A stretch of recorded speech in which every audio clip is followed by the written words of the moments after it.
Welcome back to another video of BizStation. You know, it's funny to think about. What does a tiny little corner bookstore have in common with a giant like Amazon? Well, today we're going to pull back the curtain on the one thing that connects them all, the essential accounting that powers any business that sells you physical stuff. We are talking about merchandising operations. So let's start with a really basic question. What's the real difference here? On the surface, it seems obvious, right? A service business sells you their skills, their time, while a product business sells you, well, a product. But here's the thing. In the world of accounting, that one little difference, the stuff itself, it changes the entire game. And this right here shows you exactly what I mean. Just look at the top loop for a service company. It's so simple. They do the work, they get the cash. A really short, clean cycle. But now, look at the bottom loop, the one for the merchandiser. See that big extra step? They have to spend money first just to buy inventory. Then they have to hold it, manage it, and only after they sell it can they even begin the process of getting paid. That one extra step, it's everything. So yeah, that whole extra step of managing inventory completely changes how these companies have to measure their profit. So how in the world do they do it? It all comes down to a special metric that service businesses don't even need to think about. It's called the cost of goods sold, or COGS for short. And think of it this way. It's not just another expense on a list. It's the direct, hard cost of the actual items that literally walked out the door with your customers. And here's where COGS fits into the whole picture. You start with your total sales revenue, all the money that came in. And the very first thing you subtract is the cost of goods sold. What you're left with is the super important number called gross profit. It basically tells you, hey, how much money did we make just by marking up and selling our products? This is your profit before you even start thinking about other stuff like rent or salaries. Okay, let's do a quick little gut check here to make sure this is sinking in. Think about that formula for a second. The answer is, of course, true.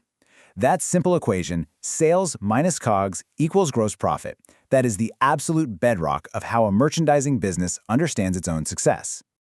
Okay, so if figuring out your cost of goods sold is so critical, the next logical question has to be, how do you actually keep track of all that inventory to know what your COGS even is? Well, when it comes to tracking all that stuff, companies basically have a choice to make between two major systems. And trust me, this isn't just some boring accounting detail. This choice really dictates how much a business knows about its most important asset, and, crucially, when they know it.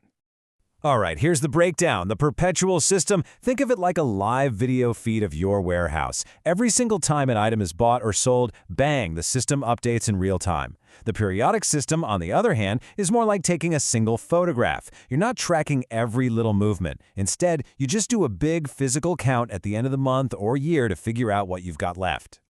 This diagram really zeroes in on the key difference, the when. With the perpetual system up top, the very instant an item is sold, two things happen. You record the sale, and you immediately calculate and record the cost of that specific item. Now look at the periodic system. When you sell something, you only record the revenue. Calculating the cost? Nope. That has to wait until you do that big inventory count at the very end of the period. All right, let's make this way more concrete. Let's actually walk through what happens when a company buys a new batch of inventory. It all kicks off with a document that looks just like this. An invoice is the official paper trail. It's the proof. It's got all the key details, who bought what, from whom, for how much, and if you look really closely, you'll see it also spells out the terms of the sale. And speaking of terms, on that invoice, you'll find this little bit of business code, terms 2/10 and /30. Now you see this all the time in business-to-business sales, but what on earth does it actually mean? It's actually a pretty powerful incentive. The first number, the 2, is the discount percentage.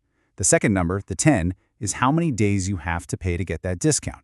The N just stands for net, and that last number, 30, is when the full bill is due no matter what. So for Sock Stereo, it means pay us within 10 days and you get 2% off. If not, no big deal, but you owe us the full amount in 30 days. It's really a classic win-win, right? The buyer saves a little cash, and the seller gets their money way faster. Now, details like payment terms are one thing, but let's zoom back out to the bigger picture here. Those two inventory systems. Why would any modern business pick one over the other? So the biggest advantage of the perpetual system is, without a doubt, control. It gives a business a live, up-to-the-minute look at its inventory. And if you're selling something expensive, like cars or jewelry, this is absolutely non-negotiable. You have to know exactly what you have right now. That real-time data is power. It helps you manage your stock, spot theft, and react to sales trends in an instant. And all of this kind of leads us to a final, pretty interesting question. I mean, in an age of scanners, automation, and AI, where even the smallest shop can get their hands on this tech, is there any real reason left for a business not to know what's on its shelf at all times? Or does the old-school simplicity of the periodic system still have a place in a world that's just completely obsessed with real-time data?